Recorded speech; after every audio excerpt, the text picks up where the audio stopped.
Did any of you see the Angelina Jolie's speech when she got the Academy Award for Humanitarian Services the other night? It was a great speech. It was very, very brief.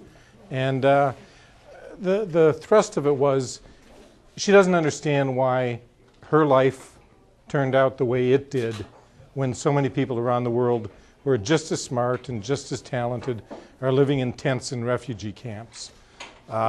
And that's kind of, that's kind of where I wanted to start tonight, because I have led a charmed life, really. I've been so fortunate in my life.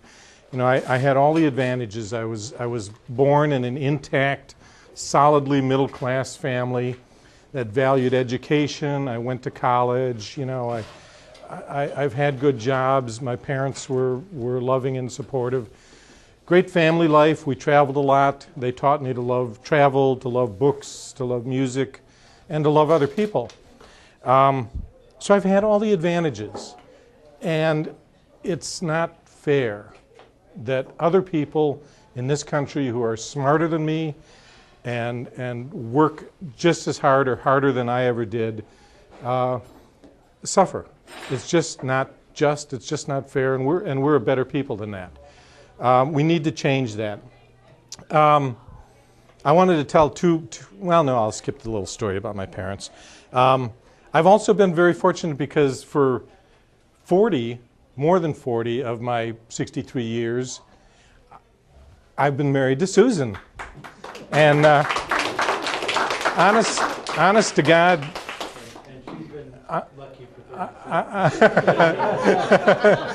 honest to God, every day I get up and she takes my breath away. And then she pulls the pillow off. Yeah.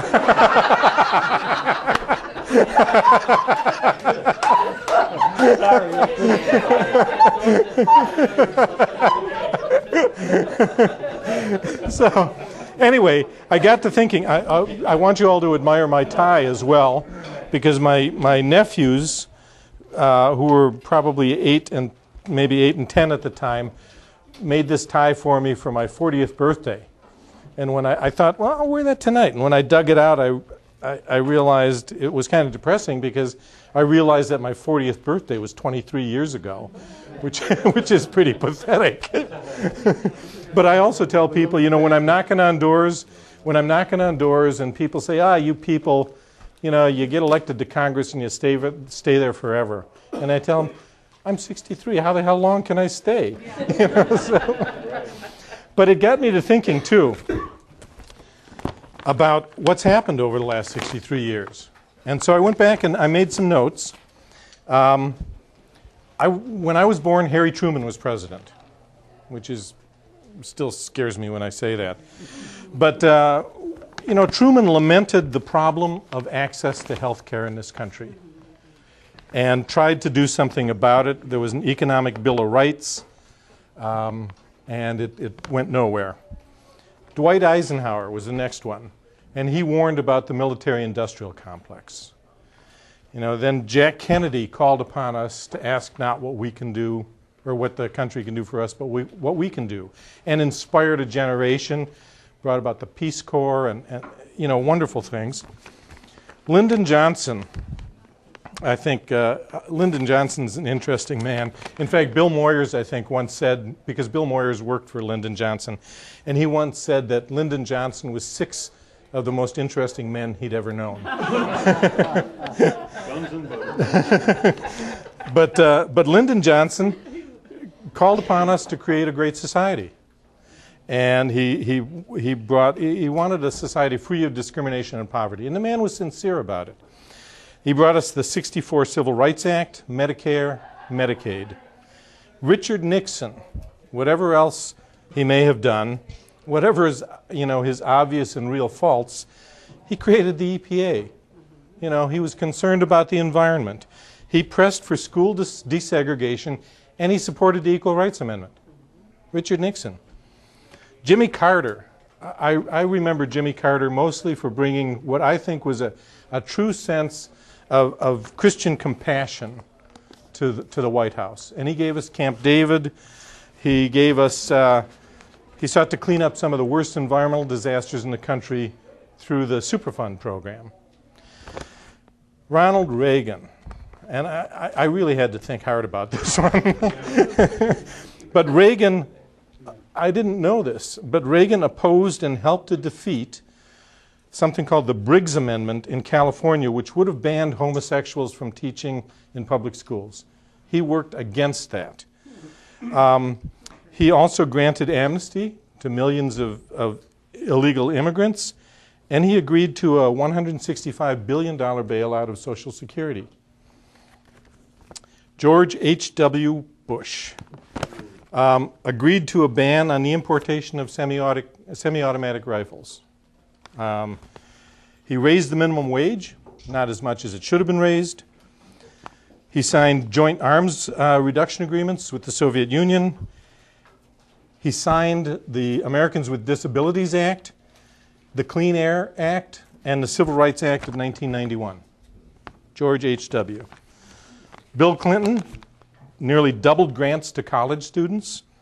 He signed the Brady Bill and the Family Medical Leave Act, oversaw the largest 6-year drop in the poverty rate in this country in 20 years.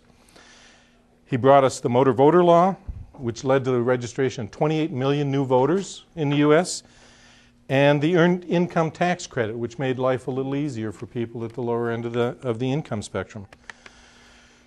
George W. Bush, another one with whom I had problems, but he supported immigration reform. He committed $15 billion to fight against AIDS in lesser developed countries, and he also protected 140,000 square miles of ocean and islands in Hawaii. So here we are, 63 years into my life. The reason I pointed out those specific actions by those specific men is because every one of them, every single one of those things is under relentless and intensive attack these days. Whether it's voting rights, whether it's access to health care, whether it's the EPA and the environment, every one of those things is under attack. And the progress that we've seen over the past 60 years is in jeopardy, and we've got to turn it around. We have to change it. Thanks.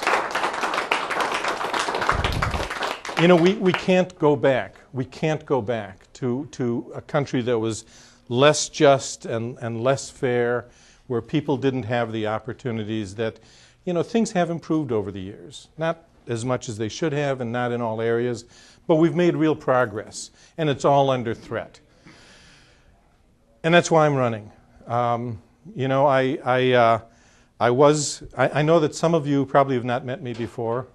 I see a few new faces in the room. I spent my career in public health, the first half of my career working in public health on programs like maternal and child health and cancer prevention and control and refugee and immigrant health and a number of other programs. One of my favorites was disease cluster investigation. I loved that stuff. And then the second half of my career was spent first a brief period, 4 years at the University of Wisconsin Cancer Center, running an epidemiologic breast cancer study, and then 14 years at the Cardinal Bernardin Cancer Center. And to be perfectly honest, you know, I retired at the end of 2010, and to be perfectly honest, I was real happy being retired. I was enjoying it. I was loving it. But I was represented by Joe Walsh, and you know, I got more and more frustrated and more angry, and I decided that I could stay at home and yell at the television set, or I could try and do something about it.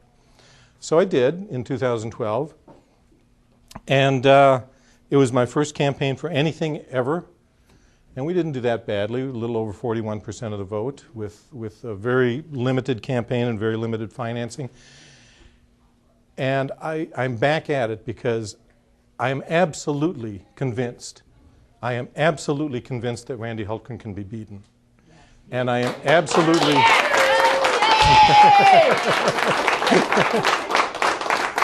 and I'm absolutely convinced that it's going to happen in 2014. You know, we can do this. If we get the vote out and we get everyone mobilized, we can do it. And we really have to do it. We don't have to do it for people like me because I'm going to be okay. You know, Susan and I are fine. You know, we're financially secure. We're going to be fine. But that's not what it's about. That's not what it's about. It's about those people who aren't fine. It's about those people who didn't have the choices, didn't have the freedoms, didn't have the opportunities that we had. It's just not fair, and we have to change it.